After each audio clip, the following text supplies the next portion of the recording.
අපිට විශ්වාසයි මේ අවුරුද්දේ සැප්තැම්බර් 9 ඔක්තෝබර් 3 ජනාධිපතිවරණය එනවා.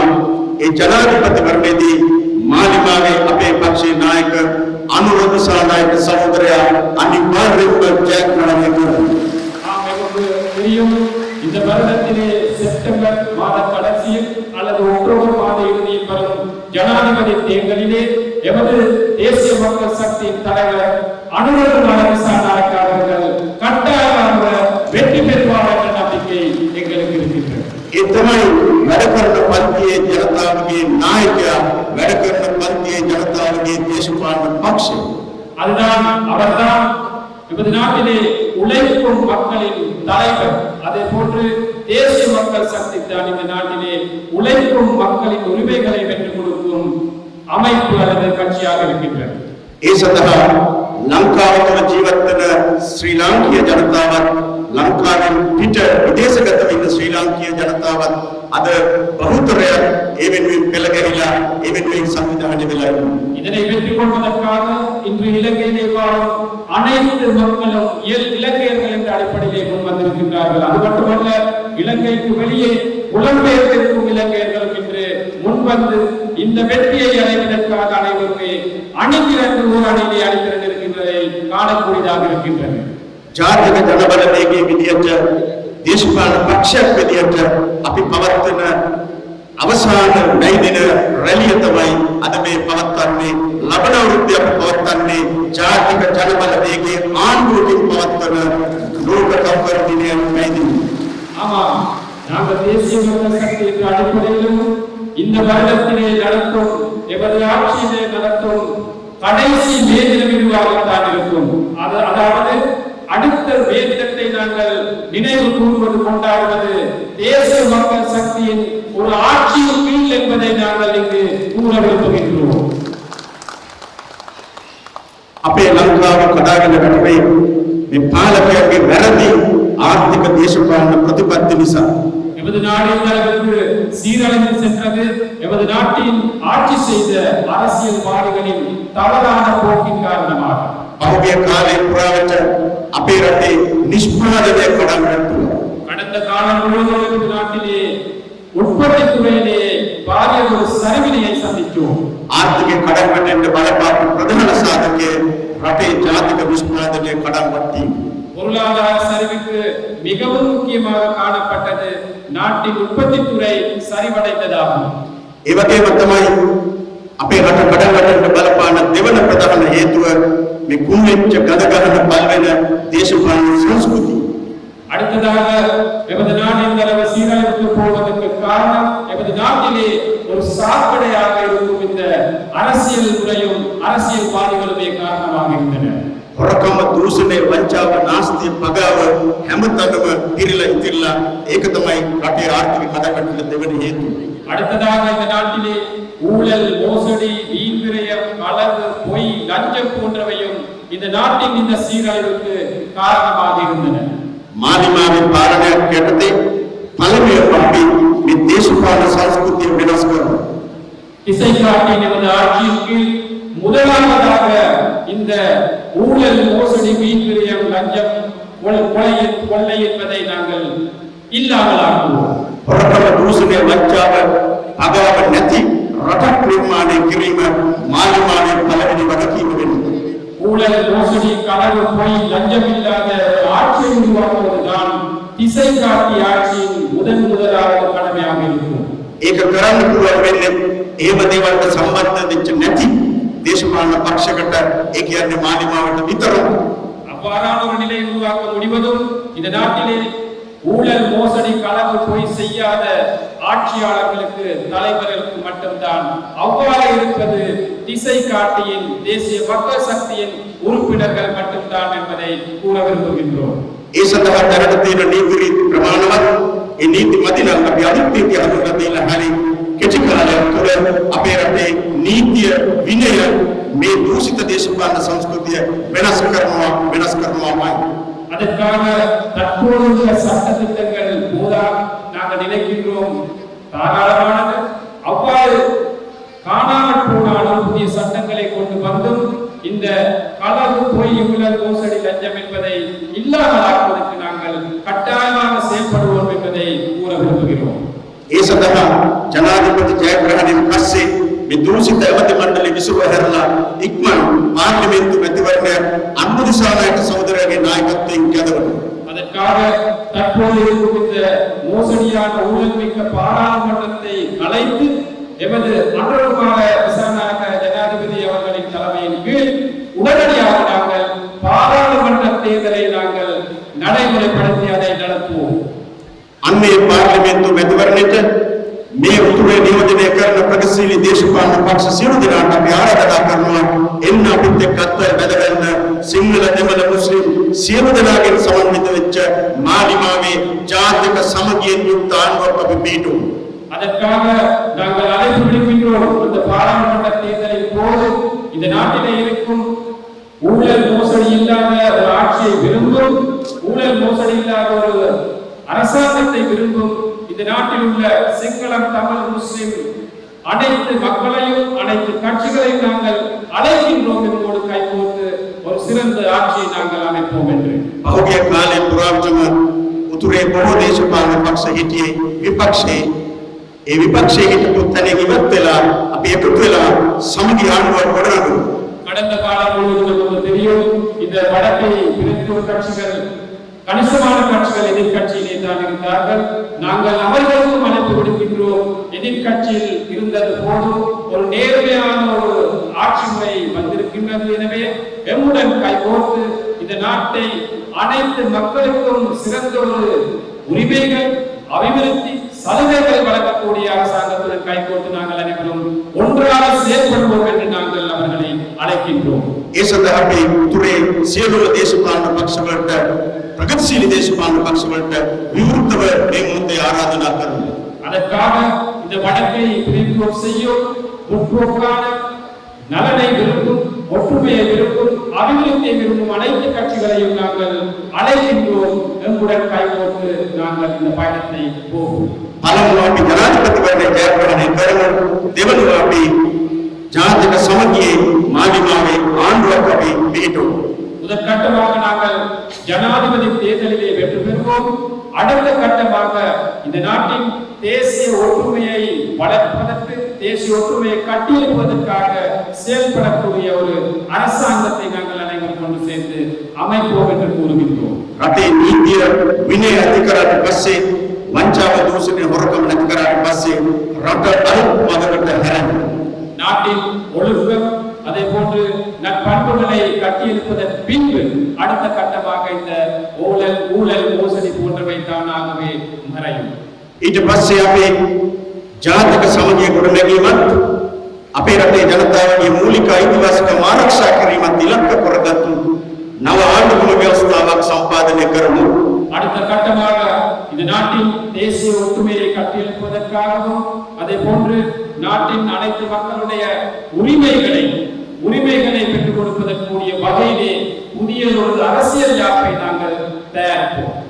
ලංකාවේ ජාතික ප්‍රශ්නය මුළුමනින්ම විසඳලා ජාතික සමගිය ගොඩනගන නව විසඳුමක් සඳහා අපි මේ සාකච්ඡා මාර්ගයෙන් නව ආණ්ඩුක්‍රම ව්‍යවස්ථාවක් ජනමත විචාරණයකින් ජනතාවගේ අනුමැතියකින් සම්මත කරගමු.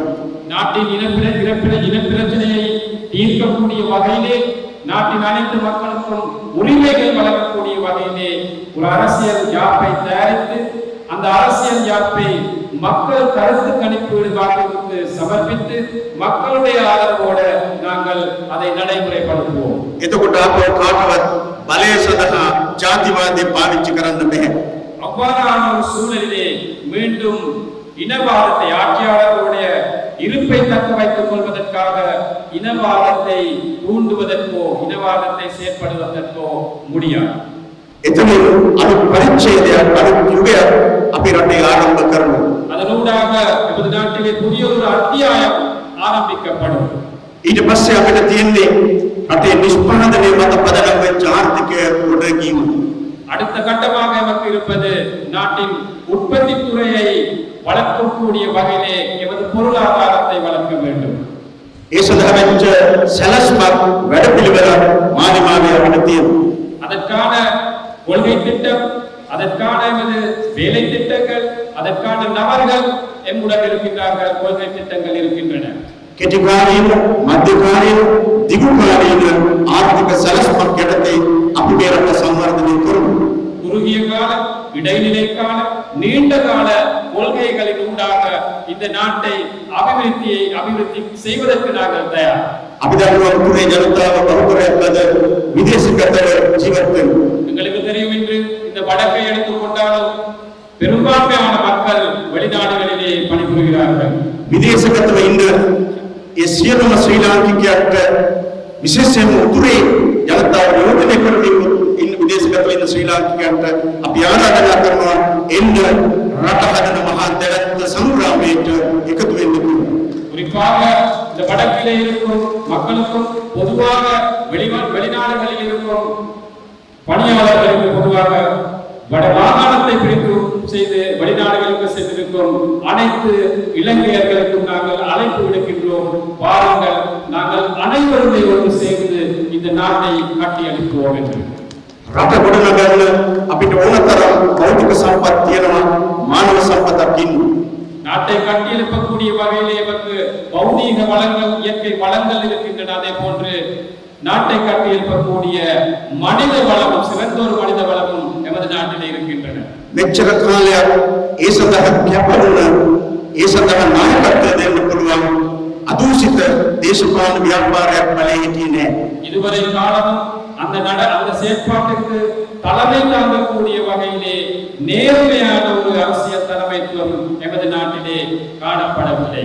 2025 ආරම්භ වෙනකොට ලංකාවේ ඉතිහාසයේ පළවෙනි වතාවට අන්නේ කැපකිරීම සහිත ආදර්ශමත් දේශපාලන නායකත්වය මේ රටේ පාලන බලය හොරවනවා. 2025 ஆண்டு, அதாவது அடுத்த வருடம் ஆரம்பத்திலேயே இந்த நாட்டை கட்டியெழுப்பக்கூடிய நேர்மையான அர்ப்பணிப்பு செய்யக்கூடிய அரசியல் தலைமைத்துவத்தின் கீழ் இந்த நாடு முன்னோக்கி செல்லும் என்பதை நாங்கள் கூற விரும்புகின்றோம். කෙටිකාලීන වැඩපිළිවෙල ඇතුළේ සූත්‍ර කුඩා හා මධ්‍ය පරිමාණ නිෂ්පාදන නගා සිටීමේ ආර්ථික උපාය මාර්ගයේ මත පදනම්ව අපි රට ගොඩනැගීම ආරම්භ කරමු. ஆமாம், குறுகிய கால கொள்கை திட்டத்தின் கீழ் இந்த நாட்டிலே சிறு கைத்துறைகள், சிறிய உற்பத்திகள் போன்றவற்றை முன்னெடுத்து அவற்றை அபிவிருத்தி செய்யும் அந்த கட்டத்தை நாங்கள் செய்வோம். මධ්‍යකාලීන වැඩසටහන ඇතුළේ මධ්‍ය ප්‍රමාණයේ නිෂ්පාදන ආර්ථිකය, කෘෂිකාර්මික සහ කාර්මීකරණය වෙච්ච ආර්ථික වැඩපිළිවෙල අපි ක්‍රියාවට නගනවා. இடைநிலை காலத்திலே இந்த நாட்டிலே இருக்கும் இடைநிலை அந்த பொருளாதார துறைகளை ஒன்று சேர்த்து புதிய தொழில்நுட்பங்களை அறிமுகப்படுத்தி இந்த நாட்டிலே தொழில்துறை, அதே போன்று விவசாயத்துறை நாங்கள் கட்டியெழுப்புவோம். දිගුකාලීන ආර්ථික වැඩපිළිවෙල ඇතුළේ මහා පරිමාණ කර්මාන්තවලට අපි අගතියමු. நீண்ட நாள் கொள்கை கீழே எமது நாட்டில் இருக்கும் பெரிய அளவிலான உற்பத்தி துறையை வளர்ப்பதற்காக நாங்கள் எமது கொள்கையை முன்னெடுப்போம். මේ සඳහා විදේශගත ශ්‍රී ලාංකිකයන්ගේ ආයෝජනයන් අපිට ඉතාමත් වැදගත් වෙනවා. இதற்காக வெளிநாடுகளில் இருக்கும் புலம்பெயர் இலங்கையர்களுடைய ஆதரவு கட்டாயமாக எங்களுக்கு தேவைப்படுகின்றது. අවුරුදු 25ක් 30ක් තිස්සේ විදේශගතව රැකියාවල ඉඳලා හම්බ කරපු ඩොලර්, පවුන්, යුරෝ නැවත ලංකාවට ගෙනල්ලා රට හදන මහා සංග්‍රාමයකට දායකත්වයෙන් උතුරුවා. அதே போன்று கடந்த 20 வருடம் 25 வருட காலமாக வெளிநாடுகளிலே பணிபுரிந்து அந்த உழைக்கும் பணத்தை எமது நாட்டிற்கு வரவழைத்து புதிய தொழில்துறைகளை ஆரம்பித்து முதலீடுகளை செய்து இந்த நாட்டை மிகவும் சிறந்த ஒரு நாடாக கட்டியெழுப்பக்கூடும் அந்த முதலீடுகள் எமது நாட்டுக்கு வருவதாக இருந்தார். ඒ විශ්වාසයත් එක්ක ලෝකේ පුරා ඉන්න මහා පරිමාණ ආර්ථිකයන්ට ලංකාවට එන්න ඉඩ ප්‍රස්තාව හැදෙනවා. அவ்வாறு செயற்படும் போது, இங்க முதலீடுகள் வரும்போது பெரிய பெரிய அபிவிருத்தி அடைந்த நாடுகளுடைய வியாபாரிகள் கூட எமது நாடுகளுக்கு வந்து முதலீடுகளை செய்வார்கள். මාලිමාවේ පාලනයක් යටතේ දේශපාලන ස්ථාවරත්වය තියෙනවා. වංචාව, දූෂණය, හොරකම නැහැ. ඒ වගේම යටිතල පහසුකම් පහසුවෙන් සපයා දෙනවා. මේ කාරණා තුන ඉෂ්ට කරපු ගමන් රට ගොඩනගන්න, ලෝකෙ පුරා ඉන්න ආයුධයන්ව කැඳව ගන්න විශේෂ හැකියාවක් ලැබෙනවා. தேசிய மக்கள் சக்தி ஆட்சியின் கீழ் ஒரு நேர்மையான ஆட்சி, ஊழல் மோசடி இல்லாத ஆட்சி, களவு பொய் இல்லாத ஆட்சி, இவ்வாறு வெளிநாட்டில் இருக்கும் நபர்களுக்கும் வெளிநாட்டு வியாபாரிக்கும் நம்பிக்கை வந்தால் நமது நாட்டிலே ஒரு ஸ்திரமான அரசியல் முறை இருக்கின்றது என்ற விடயங்கள் எல்லாம் பூர்த்தியாகும் போது அவர்களுக்கு நம்பிக்கை வரும்போது மிக பெருமளவிலான முதலீட்டாளர்கள் எமது நாட்டிற்கு வருவார்கள் என்ற நம்பிக்கை நமக்கு இருக்கின்றது.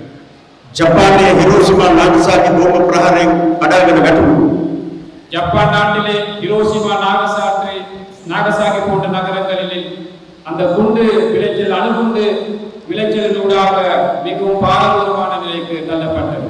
නමුත් ජාතියක් විදිහට ඊට පස්සේ ඔක්කොම එකතු වෙලා ජපානයේ මහා දෙවන්ත කාර්මීකරණය වෙච්ච දියුණු රටක් බවට පත් කළා. அதன் பின்பு அனைவருமே சேர்ந்து ஜப்பான் ஒரு தேசியம் என்ற அடிப்படையிலே ஒரு நாடு என்ற அடிப்படையிலே செயல்பட்டு இன்று மிகவும் வளர்ச்சி அடைந்த ஒரு நாடாக ஜப்பான் மாற்றப்பட்டிருக்கிறது. கொரியாව සිංගප්පූරු මැලේසියාව ඇතුළු ලෝකයේ රටවල් වේගයෙන් වර්ධනය වුණේ තමන්ගේ රට තුළ කඩාගෙන වැටීමත් එක්ක ගොඩනැගීම සඳහා වෙච්ච ධෛර්ය දේශපාලන නායකත්වයෙන් දුන්නට පස්සේ கொரியா, சீனா அல்லது ஜப்பான்,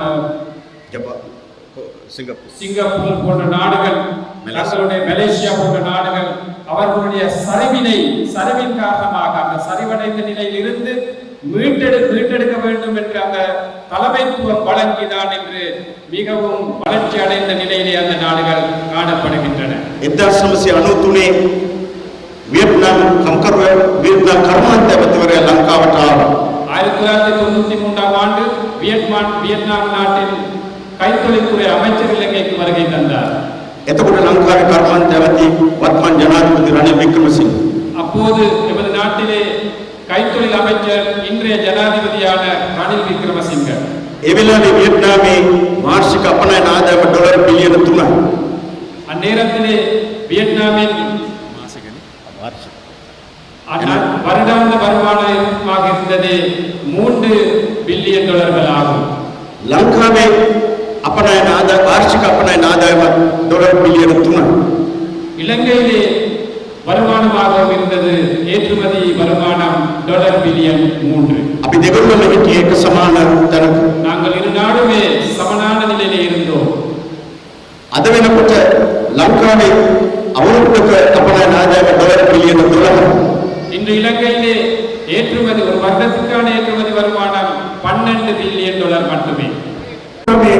අවුරුද්දක අපනයන ආදායම ඩොලර් බිලියන 336යි. இன்று வியட்நாமில் ஒரு வருடத்திற்கான ஏற்றுமதி வருமானம் 336 பில்லியன் டாலர்கள் ஆகும். வியட்நாமில் வேகයෙන් නිෂ්පාදනය මත පදනම්ව සංවර්ධනය වුණා. வியட்நாம் உற்பத்தி துறையை அடிப்படையாக கொண்டு அவர்களது அபிவிருத்தி பாதையை தேர்ந்தெடுத்தார்கள். ඒකෙන් පැහැදිලි වෙනවා ලංකාවේ අපිට வேகයෙන් සංවර්ධනය වෙන්න පුළුවන් කියලා. இதனூடாக வரும் விடயம் என்னவென்றால் எமது நாட்டையும் உற்பத்தி துறை அடிப்படையாக கொண்ட ஒரு பொருளாதார ரீதியாக கட்டியெழுப்ப முடியும் என்பதை அது தெளிவாக்குகின்றது. නිවැරදි දේශපාලන නායකත්වයක් යටතේ අපි රටක් විදිහට සලස්මත් සහිතව ඉදිරියට ගියොත් මේ රට ගොඩනගන්න පුළුවන්. ஒரு சரியான அரசியல் தலைமைத்துவத்தின் கீழ் சரியான கொள்கையின் அடிப்படையிலே நாங்கள் ஒரு நாடு என்ற அடிப்படையிலே முன்னோக்கி செல்வதானால் எவருக்கு இந்த நாட்டை கட்டி எழுப்புவது பெரியதொரு காரியம் அல்ல. ඒ සඳහා දූෂණය වංචාව නාස්තිය නැති රට හදන ආණ්ඩුවක් අපි මේ අවුරුද්ද තුල ගොඩනගමු. அதற்காக ஊழல், மோசடி, லஞ்சம் போன்றவை இல்லாத ஒரு அரசாங்கத்தை இந்த வருட கடைசியிலே நாங்கள் உருவாக்குவோம். දෙමළ සිංහල මුස්ලිම් බර්ගර් රැළේ සියලු ජනතාවගෙන් සමන්විත ජාතික සමගියේ පාලනයක් අපි මේ අවුරුද්ද තුල පිහිටුවමු.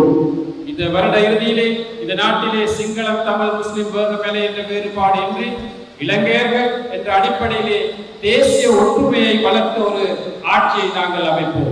ඒ හැදෙන ජාතික සමගිය ආණ්ඩුවෙන් නිෂ්පාදනය මත පදනම් වෙච්ච ආර්ථික වැඩපිළිවෙල ක්‍රියාවට නැගෙනවා. அந்த தேசிய ஒற்றுமையை கட்டியெழுப்பும் சூழலிலே இந்த நாட்டிலே பொருளாதாரத்தை உற்பத்தியை அடிப்படையாக கொண்ட ஒரு முறையொன்றின் கீழ் இந்த நாட்டை கட்டியெழுப்ப முடியும். ඒ නිෂ්පාදන වැඩපිළිවෙලට රටේ සමස්ත ජනතාව දායකත්වය සහභාගීත්වය ලබා දෙනවා.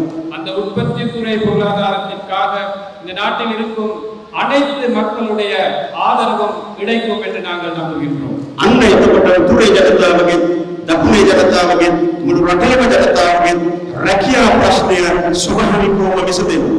அப்போது இந்த நாட்டில் இருக்கும் வடபகுதி வாழ் மக்களுடைய பிரச்சனைகளாக இருக்கும் தொழில் பிரச்சனைகள் போன்றவை, தென்பகுதியிலே இருக்கும் தொழில் பிரச்சனைகள் போன்றவை இலகுவாக தீர்க்கக்கூடிய வாய்ப்பு கிடைக்கும். ಈ ನಿಷ್ಪಾದನೆ ಪ್ರತಿಲಾಭ ಸಾಧಾರಣ ಬೆಳೆಯಾದ ಸಮಾಜ ಕಟ್ಟೆಯ ಕುರಿತಾಗಿ ಸ್ಥಾಪಿತಗೊಂಡು அதே போன்று அந்த உற்பத்தி துறையின் பலன் அனைத்து மக்களுக்கும் போய் சேரக்கூடிய வகையிலே ஒரு முறை உருவாகும். ಈ ಸಂದರ್ಭ ಜನತೆಯ ಅಸಾಧಾರಣ ಬದುಕನ್ನು அப்படி அனிவார்ய வினஸ்கர் அதற்காக தற்போது உள்ள இந்த அநீதியான வரி கொள்கையை நாங்கள் மாற்றி அமைப்போம். சாதாரண சரள பதுப்ரதிபத்திய கரஹ மேரட்டே ஆதாயம் விதியாமே விஷமத்தாவே அவமகரம். அதாவது ஒரு எளிமையான சரளமான ஒரு வரி கொள்கையின் மூலமாக இந்த நாட்டின் அந்த வரிச்சுமையை குறைத்த ஒரு கொள்கையை நாங்கள் நடைமுறைப்படுத்துவோம். ජාතිකත්වය ආගම මොකක් වුණත් ලාංකික පුරවැසියෙක් විදියට අපි හැමෝගෙම අයිතිවාසිකම් අන්න එදාට සම්පූර්ණ වෙනවා. ஆகவே இனமோ மதமோ என்ற அடிப்படையில் இல்லாமல் இந்த நாட்டில் இருக்கும் அனைத்து மக்களுக்கும் உரிமைகள் சமனாக பிரியும், சமனாக சேரும் ஒரு முறை கட்டாயமாக உருவாகும். අපි හැමෝටම ජීවත් වෙන්න අවශ්‍ය කරන ආර්ථික රැකියාව ඉන්න හිටින්න ගියක් තුන දරුවා යවන්න හොඳ පහසුකම් තියෙන ඉස්කෝලයක්, ඒ වගේම අසනීපයක් වුණාම බෙහෙත් ටික ගන්න ළඟම හොඳ ස්පිරිතාලයක්, ගමනක් විමනක් යනුනාම අපේ වගේ වාහනයක් නැත්තම් හොඳ பொது பிரவாக பద్ధතිය සහිත සමාජයක් ඒක ඇතුලේ නිර්මාණය වෙනවා.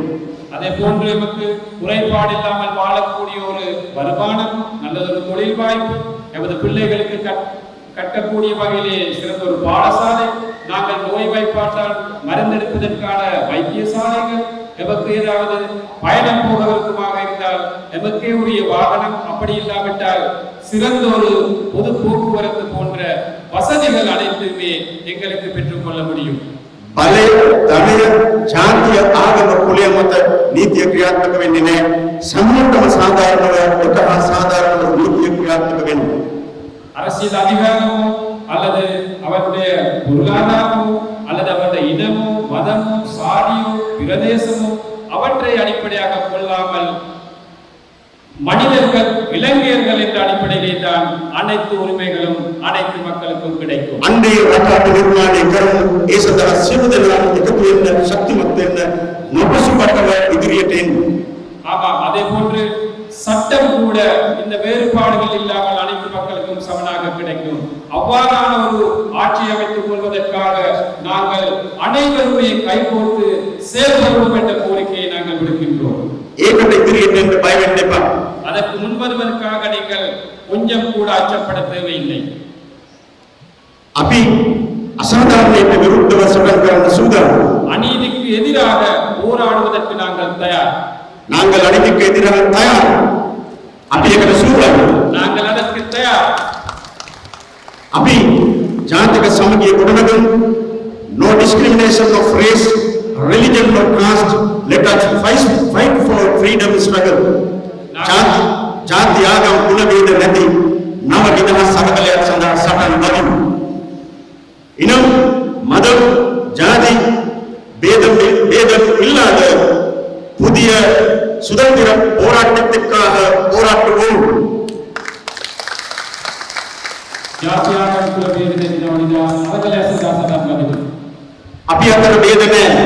எங்களுக்கு இனியும் பேதம் இல்லை, இனபேதம் இல்லை, மதபேதம் இல்லை, சாதி பேதம் இல்லை, மொழி பேதம் இல்லை, வர்க்க பேதம் இல்லை, விசேஷமான வர்க்க பேதம் இல்லை. நாங்கள் எல்லோரும் ஒரு தாய் பிள்ளைகளை, ஆனால் நாங்கள் எல்லோரும் ஐக்கியப்பட வேண்டும். நாங்கள் ஒன்றுடைய வாழ வேண்டும். අපි සමගිය ජීවත් වෙන්න ඕනේ. අපි එක රටේ එක මාවකගේ දරුවෝ, நாங்கள் ஒரு தாய் பிள்ளைகளை. එනිසා අපි එකතු වෙමු. අපි එකතු වෙලා සටන් මදිමු.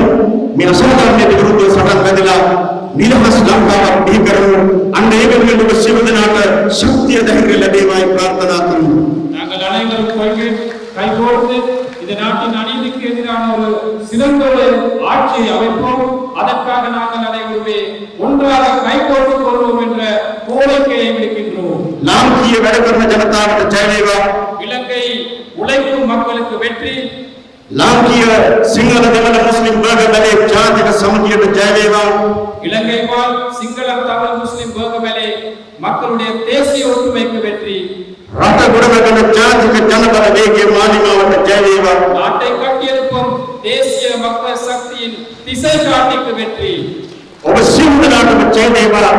உங்கள் நான் அனைவருக்கும் வணக்கம் நன்றி கூறி விடைபெறுகிறேன். நன்றி வணக்கம். திசை காட்டி மார்க்க